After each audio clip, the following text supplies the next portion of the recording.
गृहोपयोगी साहित्याची खरेदी करताय तर आजच आपल्या टेकेट सुपर मार्टला भेट द्या. कडधान्य, डाळी, साबण, ब्रँडेड कपडे, शूज, सायकल, कॉस्मेटिक्स हे सर्व मिळण्याचं एकमेव ठिकाण म्हणजेच टेकेट सुपर मार्ट. 5,000चे भरपूर डिस्काउंट. कमीत कमी 4,999च्या खरेदीवर 5 किलोमीटर पर्यंत मोफत घरपोच सेवा. पत्ता पंचवटी चित्रमंदिर जवळ, 332 रोड. संपर्क 92 97 97 50 00.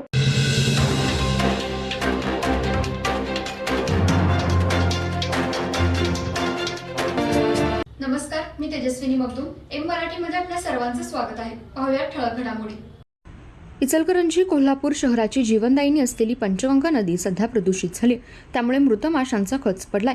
याच अनुषंगाने युवा महाराष्ट्र सेनेच्या वतीने आज पंचगंगा नदी घाटावर माशांचे पिंडदान करून प्रदूषण नियंत्रण मंडळ व कोल्हापूर महानगरपालिका, इचलकरंजी महानगरपालिका तसेच नदी प्रदूषित करणाऱ्या घटकांचा निषेध व्यक्त करण्यात आला. यावेळी 100 किलोचा हार प्रदूषण नियंत्रण मंडळाला देण्यात येणार आहे. तसेच आंदोलनाची दखल घेतली नाही तर जलसमाधी करण्याचा इशारा युवा महाराष्ट्र सेनेच्या वतीने देण्यात आलाय. कोल्हापूर शहरासह इचलकरंजी तसेच 64 गावांना व शेतीला पंचगंगा नदीद्वारे पाणी दिलं जातं. पण हीच पंचगंगा नदी गेल्या 20 वर्षांपासून प्रदूषित बनली आहे.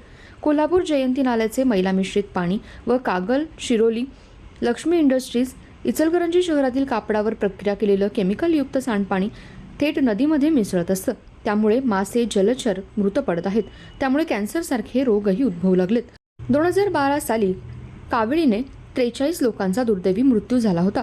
खासदार, आमदार पंचगंगा नदी प्रदूषणाचा विषय फक्त निवडणुकीपूर्वी घेतात, पण पंचगंगा नदी कधीही प्रदूषण मुक्त झाली नाही. प्रदूषण नियंत्रण मंडळाकडे पर्यावरण प्रेमी नदी प्रदूषित होत आहे म्हणून वारंवार लेखी तक्रार करतात, पण प्रदूषण नियंत्रण मंडळ नेहमीप्रमाणे कागदी घोडे नाचवण्यात व नमुने घेण्यात पटाईत आहे व पाकीट देण्यात अव्वल आहे, असा आरोप युवा महाराष्ट्र सेनेनं केलाय. आजवर प्रदूषण नियंत्रण मंडळाने जे घटक पंचगंगा नदी प्रदूषित करण्यासाठी कारणीभूत ठरलेत त्यांना नोटीस बजावण्याशिवाय कोणतेही काम केलं नाही. जर प्रदूषण नियंत्रण मंडळाने प्रामाणिकपणे काम केलं तर पंचगंगा नदी प्रदूषण मुक्त होईल, असा आत्मविश्वास युवा महाराष्ट्र सेनेच्या कार्यकर्त्यांनी घेतला.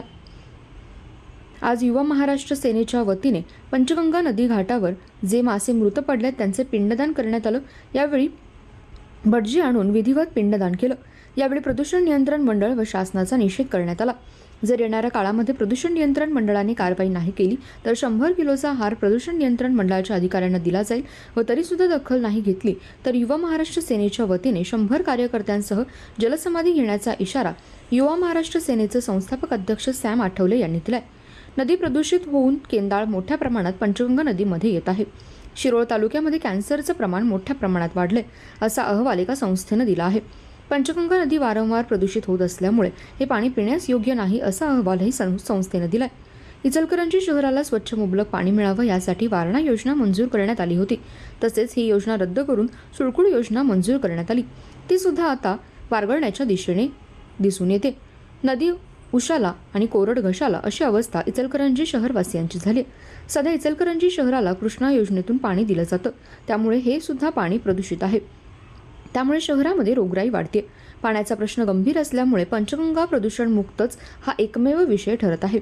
त्यामुळे जर पंचगंगा नदी प्रदूषण मुक्त झाली तर इचलकरंजीला व 64 खेड्यांना स्वच्छ मुबलक पाणी मिळू शकतं. थेट धरणातून पाणी पंचगंगा नदीमध्ये येतं. त्यामुळे जे प्रदूषित घटक आहेत त्यांच्यावर कठोर कारवाई करण्याची मागणी युवा महाराष्ट्र सेनेच्या वतीने करण्यात आली. यावेळी सॅम आठवले, सदाशिव बंडीगणी, हुसेन पटेल, सतीश कवडे, बसवराज टकळगी, भरत जोशी, आनंद नाईक, सचिन पाटील, राहुल लोकरे, राजेश राठोड, देव झुंजारे आदी जण आंदोलनामध्ये उपस्थित होते. पंचगंगा प्रदूषणाचा प्रश्न आहे. हे जवळजवळ 20 वर्ष झालं प्रदूषणाचा प्रश्न तसाच ऐरणीवर आहे. वारंवार या ठिकाणी तक्रारी केल्यानंतर असं वाटतंय की काही संस्था तक्रारी करतायत तर त्याचा फायदा प्रदूषण मंडळाला होतोय. त्या तक्रारीचेच त्या ठिकाणी काही उद्योजकांना त्याची भीती घालून यांचं पाकिट वाढवण्याचं काम हे प्रदूषण मंडळ करतंय की काय आणि आम्ही त्यांना सपोर्ट करतोय की काय आंदोलन करून, असं आम्हाला वारंवार वाटायला लागलंय. हे जर प्रदूषण महामंडळानं थांबवलं नाही तर आम्ही या ठिकाणी इशारा तर देतोयच की या महानगरपालिका असेल, प्रदूषण महामंडळ असेल किंवा या सगळ्यात ज्या जबाबदार घटकांना की आम्ही जलसमाधी लवकरच घेणार आहे आणि तुम्हाला प्रदूषण महामंडळ जे काम करायला लागले त्याच्यासाठी 100 किलोच्या फुलांचा हार आम्ही त्या ठिकाणी देतोय. हे जे पाणी पाठीमागं दिसायला लागलंय हे 2 दिवसापूर्वी कोरडी नदी होती, अनेक मासे मेले होते. नॅचरल पाणी 30% आणि 70% हे केमिकलचं पाणी उद्योजकांचं आणि सांडपाणी जे मिक्स होत होतं ते त्या ठिकाणी दिसत होतं. आणि त्या आंदोलनांच्या इशारामुळं कुठंतरी हे या ठिकाणी पाणी सोडलेलं आहे वरनं धरणातून आणि 2 दिवसानं परत याची परिस्थिती अशीच होणार आहे आणि 2 दिवसांनी हजारो मासे मरणार आहेत. हे जर एक जरी मासा त्यातला मेला तर आम्ही जलसमाधी घेऊ. हे प्रदूषण महामंडळानं आणि इथल्या प्रशासनानं याच्यावर गांभीर्यानं लक्ष द्यावं.